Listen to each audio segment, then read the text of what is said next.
भला हुआ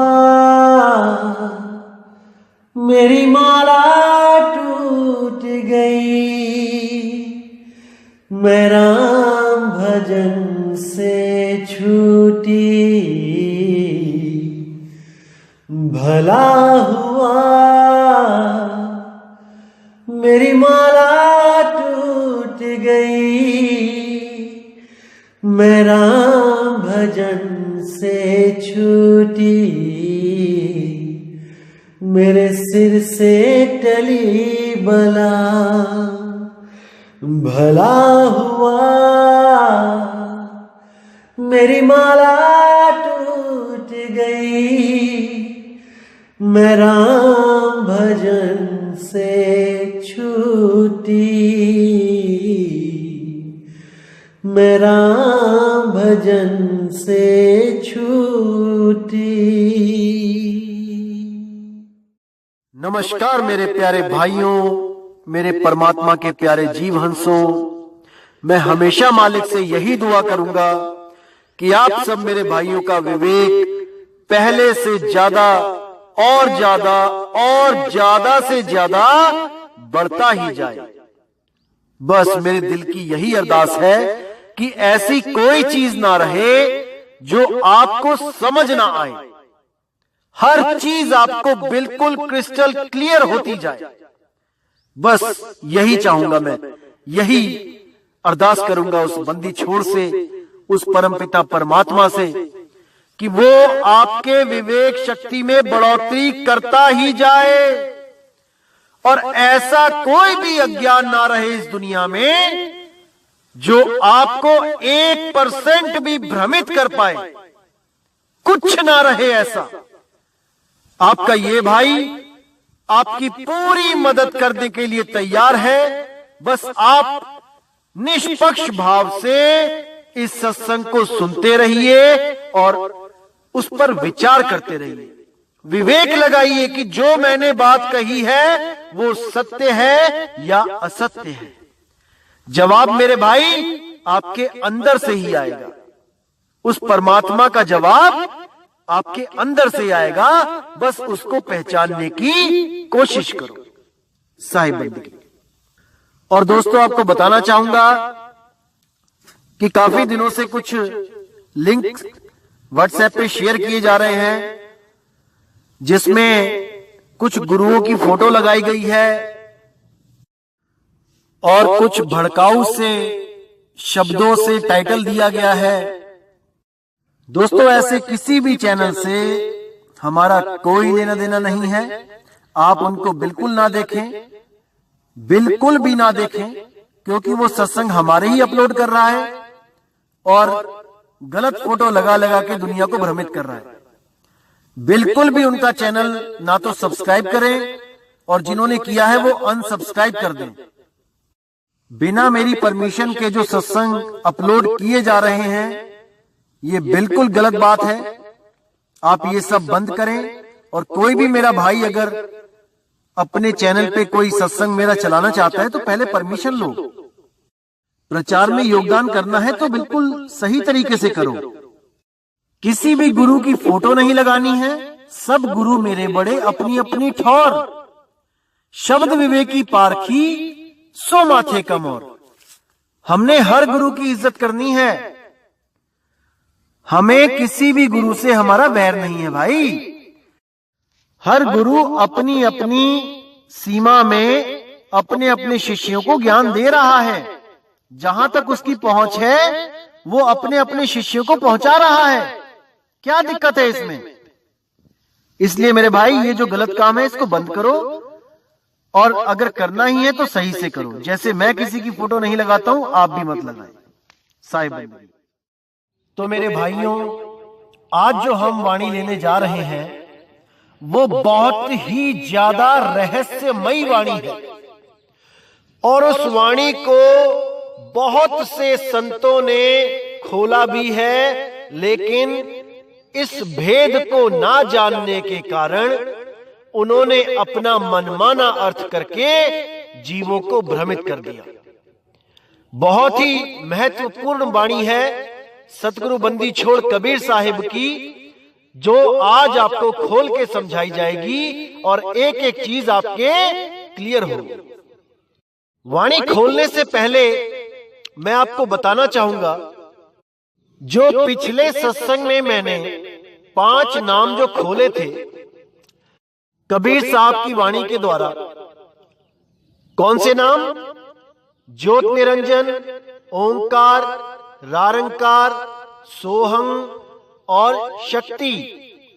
ये 5 नाम युगों युगों से चलते आ रहे हैं और जितने भी ऋषि मुनि पीर पैगंबर हैं वो इन्हीं नामों का सिमरण करके 84 में चले गए।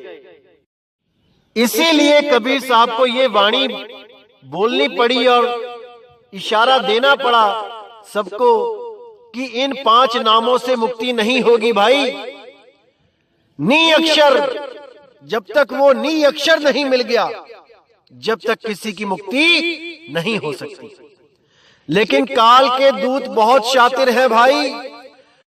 उन्होंने जब ये वाणियां पढ़ी तो उनको लगा कि अगर कभी ना कभी हमारा ये जो शिष्य बना हुआ है, जो भी हमसे जुड़ेगा, वो कभी ना कभी तो ये वाणी पढ़ ही लेगा।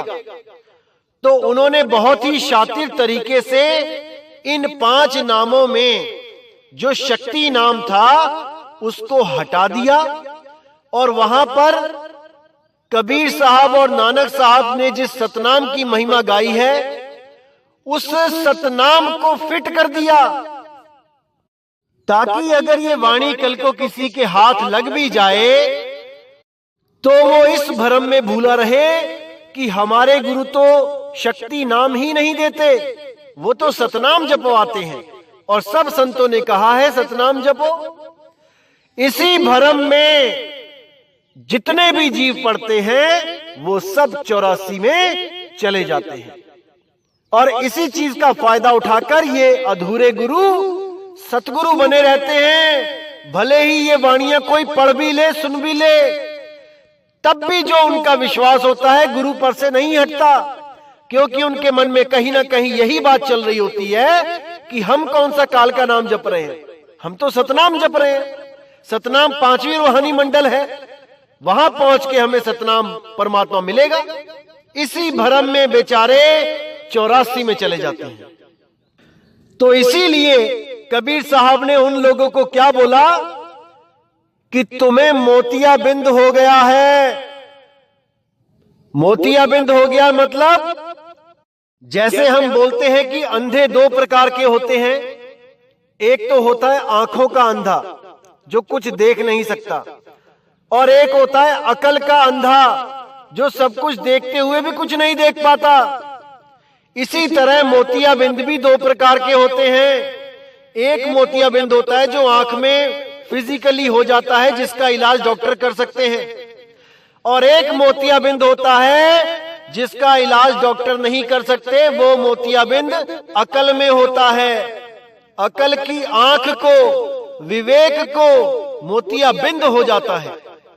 इसीलिए साहिब बोलते हैं फूटी आंख विवेक की और लखे न संत असंत, जाके संग 10-20 हैं वाको नाम महंत।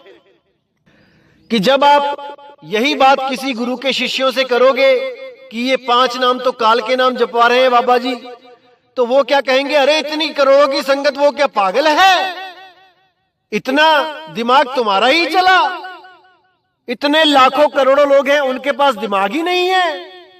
इसीलिए साहिब ने बोला जाके संग 10-20 हैं वाको नाम महंत, और फूटी आंख विवेक की लखे न संत असंत।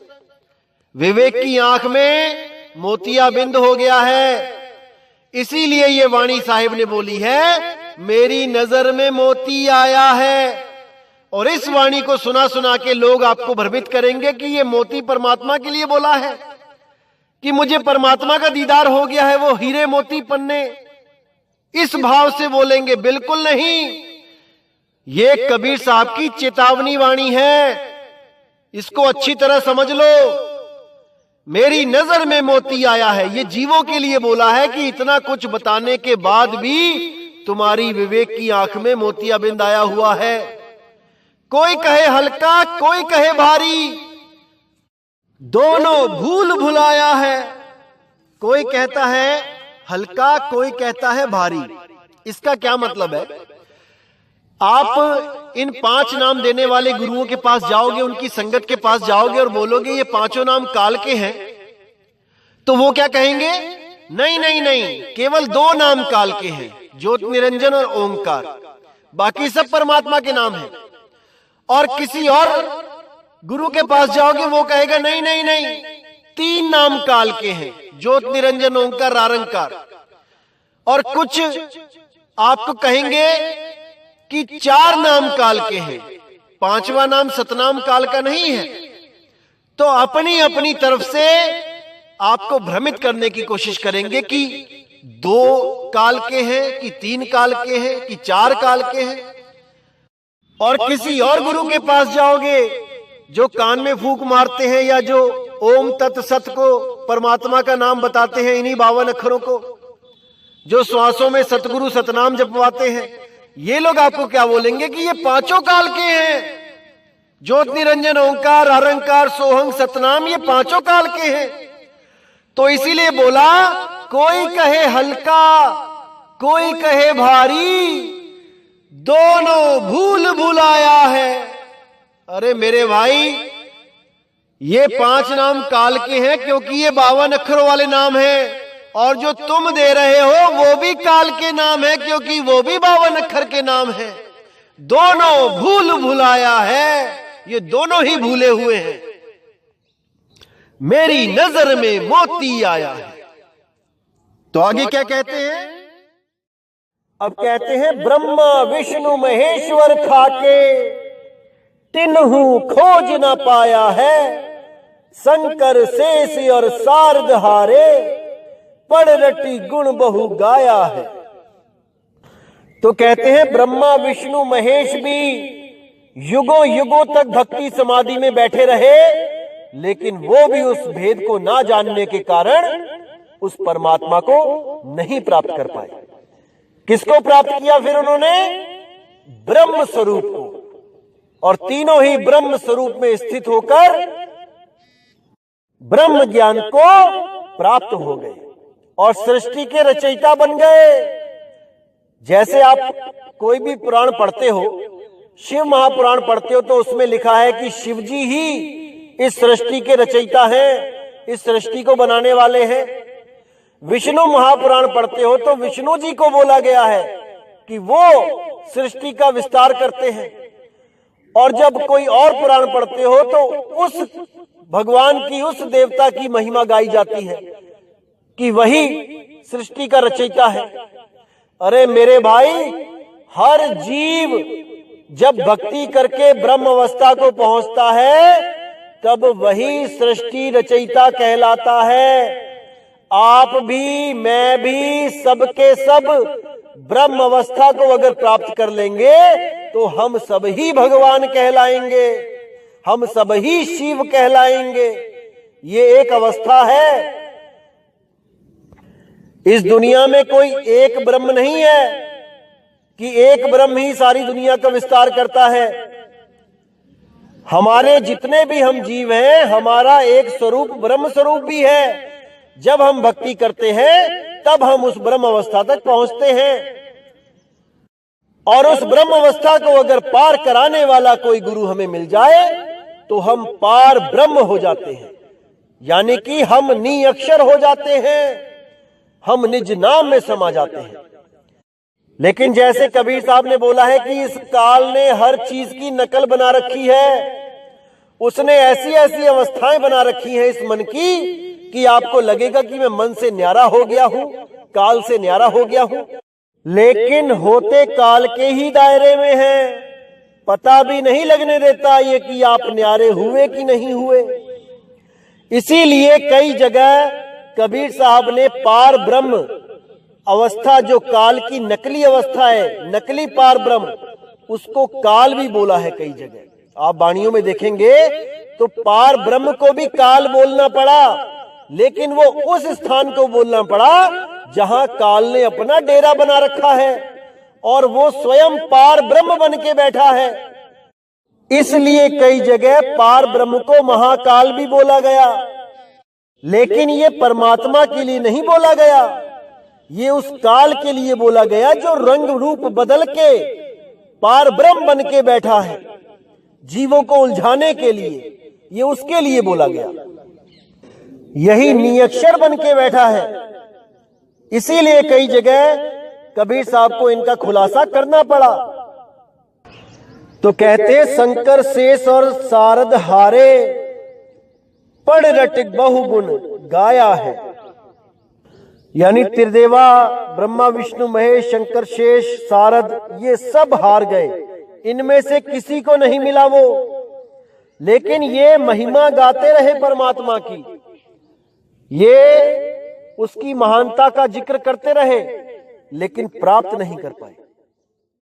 अब कहते हैं तिल के तिल भीतर बिरले साधु पाया है, चौदल कमल त्रिकुटी साजे ओंकार दर्शाया है। यानी जो लोग तिल के तिल यानी तीसरे तिल में इंगला पिंगला सुषुम्ना नाड़ी में चले जाते हैं, वो भी बहुत कम साधु जा पाते हैं वहां पर भी वो दरवाजा जल्दी नहीं खुलता। लाखों करोड़ों में कोई बिरला ही उस सुषुम्ना नाड़ी को खोल पाता है और वहां जाकर चौदिल कवल में पहुंचकर ओंकार की अवस्था को प्राप्त करता है, उस ओंकार ब्रह्म में स्थित हो जाता है। आगे कहते हैं रारंकार पद सेत सुन्न मद शटल कवल बताया है, पार ब्रह्म महासुन मंजारा सोईनी अक्षर रहाया है। तो देखिए यहां पर इन्होंने साहिब ने बोल दिया कि अंदर जाके जो पार ब्रह्म महासुन अवस्था जो काल की नकली अवस्था है, वहां जाके जीव को ऐसा लगता है कि मैं पार ब्रह्म परमात्मा को मिल लिया, और उसी अवस्था को वो नी अक्षर समझने लग जाता है कि मुझे नी अक्षर नाम मिल गया, जिसका जिक्र एक ग्रंथ में भी बोला गया है, आपने पढ़ा भी होगा, मैं नाम नहीं लूंगा, जिसमें सोई गुरु पूरा कहा है, 2 अक्षर का भेद बताए के बारे में आगे लिखा था अनुवाद में कि वो 2 अक्षर पार ब्रह्म में मिलेंगे, वो 2 अक्षर पार ब्रह्म में मिलेंगे। एक ने तो दुनिया बनाई है और दूसरे ने सतलोक बनाया है। यही वो भरम जाल है, किसने दुनिया बनाई है और किसने सतलोक बनाया है, ये 2 अक्षर को अलग अलग डिफाइन किया गया है इस किताब में। इसका भेद ये है कि एक ने दुनिया बनाई है, यानी इस काल ने दुनिया बनाई है, और इस माया ने नकली सतलोक अलखलोक अनामी लोक बनाया है। ये है वो 2 अक्षर ज्योत निरंजन, जिसको आप जब अलग अलग संधि विच्छेद करोगे तो 2 अक्षर जुड़ते हैं, ज्योत और निरंजन। ज्योत मतलब जोता वाली माता, शेरा वाली माता, जिसको हम शक्ति कहते हैं, और निरंजन मतलब अलख निरंजन काल भगवान, जिसको हम मन भी कहते हैं। तो यही दोनों को 2 अक्षर साबित करके इनको पार ब्रह्म में प्राप्ति की बात की गई है। लेकिन साहिब ने इनका बिल्कुल खंडन कर दिया है कि ये दोनों वो 2 अक्षर नहीं है भाई। साहिब कहते हैं 52 आखर जोरे आन, सक्या ना अक्षर एक पहचान। वो 52 अक्षरों से न्यारा निज नाम है, जिसकी मदन साहिब जी, नानक साहिब जी, कबीर साहिब जी बात करते हैं। नानक साहब कहते हैं जे तू पढ़िया पंडित बिंदो आखर 2 नामा, प्रणवत नानक एक लंगाए जे कर सच समावा। हे जीव, अगर तुम सत्य को प्राप्त करना चाहते हो तो 2 अक्षर के भेद बताने वाले गुरु के पास चले जाओ। वो उन दोनों अक्षरों में से नकली अक्षर छुड़वा देगा और असली अक्षर लखा देगा। कहे कबीर अक्षर 2 भाख, होगा खसम तो लेगा राख। तीसरे अक्षर का तो जिक्र ही कहीं नहीं है। जो भी तीसरे अक्षर की बात करता है उसको तत्काल त्याग देना चाहिए, क्योंकि वो अक्षर और शब्द में भी फर्क नहीं जानता। वो आपको अक्षरों के नाम पे शब्द पकड़ा देगा। अब आगे कहते हैं भंवर गुफा में सोहंग राजे, मुरली अधिक बजाया है, सत्य लोक सतपुरुष विराजे, अलख अगम दो भाया है।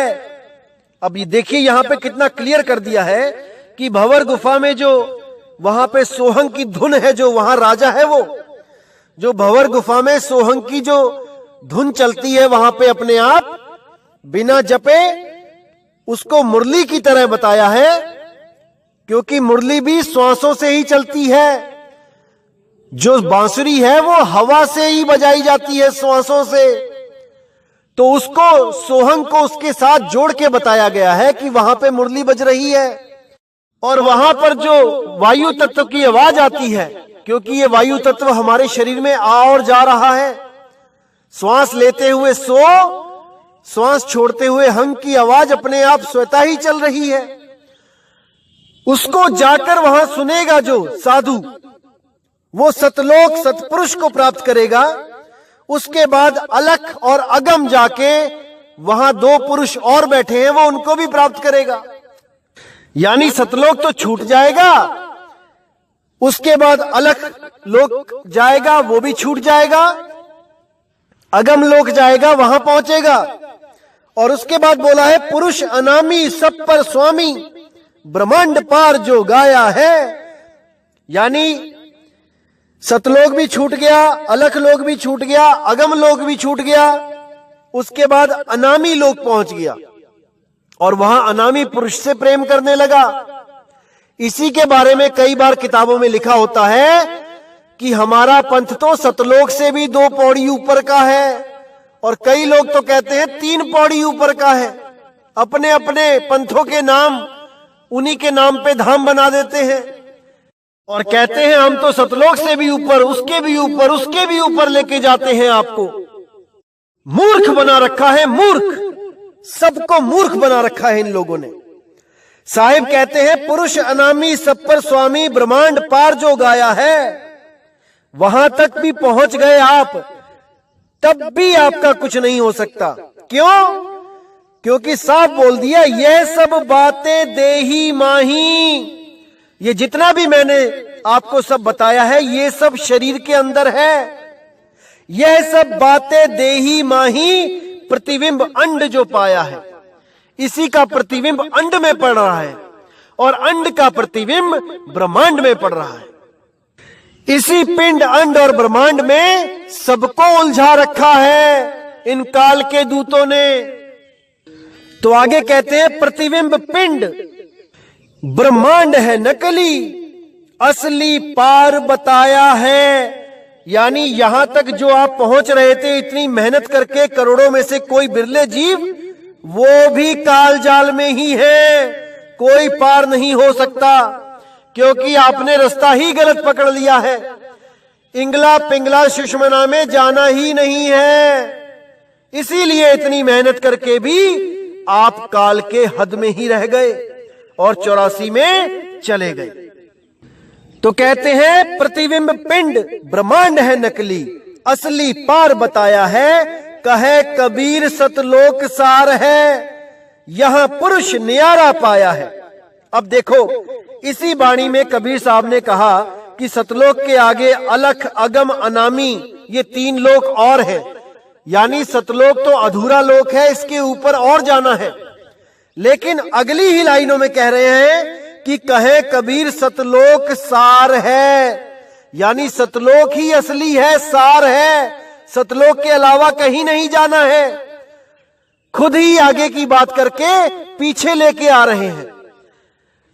क्यों लेके आ रहे हैं किसी को नहीं समझ में आ सकता, क्योंकि बाणियां पढ़नी आसान है, उनको खोलना बच्चों का काम नहीं है, अधूरे संतों का काम नहीं है। तो कहते हैं कहे कबीर सतलोक सार है। कौन सा सतलोक सार है? अरे लोक यलोक शब्द है भाई, जिन जाना तिन संशय जाई। जो लोक है, सतलोक है, वो शब्द है, शब्द ही सार है। सतलोक सार है, शब्द सार है, सतनाम सार है। समझ जाओ मेरे भाइयों, इस गहरे भेद को समझ जाओ।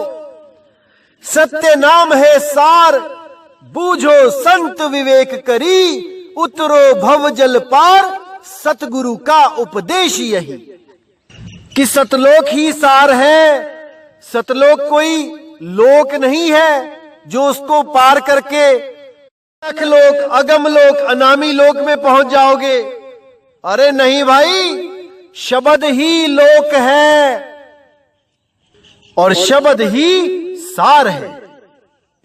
अब कहते हैं यह सब बातें देही माही, प्रतिबिंब अंड जो पाया है, यानी इसी का जो प्रतिबिंब है वो अंड में है, उसी का प्रतिबिंब पिंड में है और उसी का प्रतिबिंब ब्रह्मांड में है।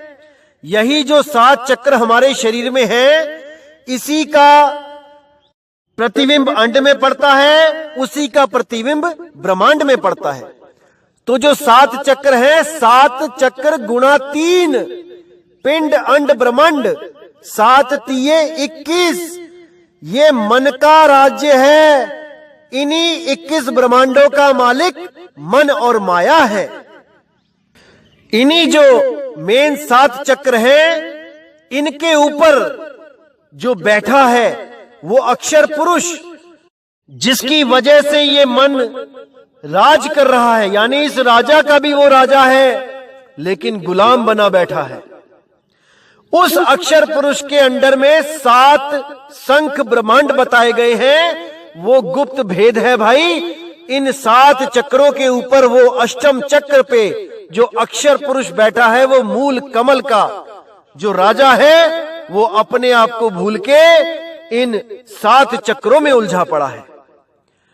इसीलिए बोला है कि वो राजा होता हुआ भी कभी कुछ कभी कुछ कभी कुछ बनता जा रहा है, गर्भजून में उलझा पड़ा है। इसीलिए बोला ओम काया मरमर जाए, सो हम फिर धक्का खाए। वो अक्षर पुरुष अपने आप को ना जानने के कारण इन्हीं 7 चक्रों में मन के द्वारा उलझाया गया है। वो अक्षर पुरुष कौन है? वो अविनाशी कौन है? उसका भेद प्राप्त करना है। ये वही अक्षर पुरुष है जिसकी वजह से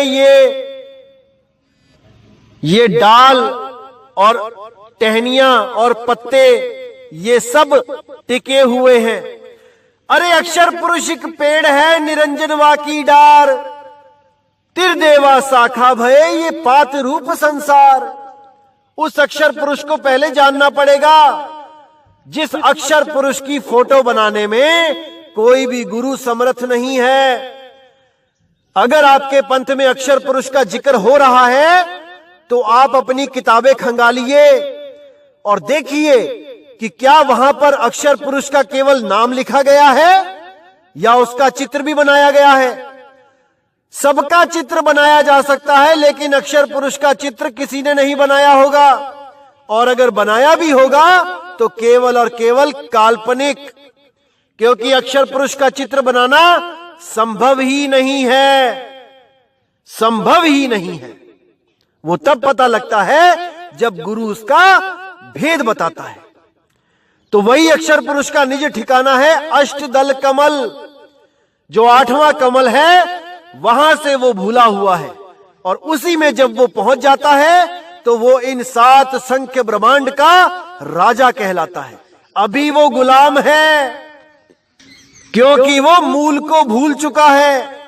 क्योंकि आप कोई भी पेड़ देखोगे, उसका मूल, उसकी जड़ गुप्त होती है जमीन में, और तना सारी की सारी ताकत डाल को, शाखाओं को, फल फूल को खड़ा करने में झोंक देता है, सारी ताकत लगा देता है, लेकिन मूल को प्राप्त नहीं कर पाता। लेकिन जब सतगुरु बंदी छोड़ दया करते हैं तो वो मूल को प्राप्त कर लेता है, और सारी ताकत जो उसने ऊपर की तरफ दी हुई होती है, जिसकी वजह से पूरा ब्रह्मांड चल रहा होता है, ये सारी कायनात चल रही होती है, उस ताकत को वो रोक देता है। वो सारी शक्ति जो मन को, माया को, 3 गुणों को दे रहा होता है, वो सारी शक्ति को देना बंद कर देता है, और सारा ध्यान मूल में लगा के इस सृष्टि का खात्मा कर देता है। अब दोबारा ये सृष्टि नहीं बनेगी, क्योंकि इस सृष्टि को बनाने में केवल अक्षर पुरुष का ही हाथ होता है। अक्षर पुरुष के द्वारा ही काल की उत्पत्ति होती है, इसीलिए वो उलझ जाता है।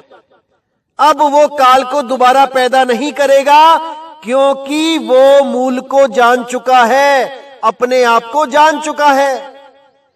ये बहुत ही ज्यादा गहरा ज्ञान है भाइयों। विवेक लगाओगे तो समझ में आ जाएगा, लेकिन विवेक तो लगाना पड़ेगा।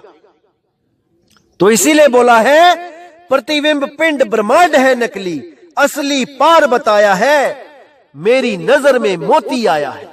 इस मोतियाबिंद को जितना जल्दी से जल्दी हो मेरे भाइयों, इसका ऑपरेशन करवा लो, वरना यही मोतियाबिंद 84 में जाने का कारण बन जाएगा। ठोकर पड़ेगी, मुंह के बल गिरोगे। तो इसीलिए बोला गया है दोस्तों, वस्तु कहीं ढूंढे कहीं कैसे लागे हाथ, गुप्त वस्तु तब मिले जब भेदी लीजे साथ। जब कोई भेदी गुरु आपके जीवन में आ जाता है, तब मुक्ति दूर नहीं होती। अपना निज स्वरूप प्राप्त करना कोई दूर नहीं रह जाता, लेकिन विवेक तो लगाना पड़ेगा मेरे भाई। तो दोस्तों, मालिक से दुआ करूंगा कि आपका विवेक बहुत बहुत बहुत ज्यादा जागे और हर चीज को आप क्लियर करते चले जाओ। यही मैं बंदी छोड़ से अरदास करूंगा। तो इसी के साथ दोस्तों मुझे विदा दें। जय गुरु बंदी छोड़ वैराग साहिब, जय गुरु बंदी छोड़ साधु शरण साहिब, जय गुरु बंदी छोड़ बाबा मदन साहिब, जय जय सतगुरु बंदी छोड़ सतगुरु सत्य कबीर साहिब की सदा ही जय हो, सदा ही जय हो मेरे मालिक की साहिब बंदगी सतनाम।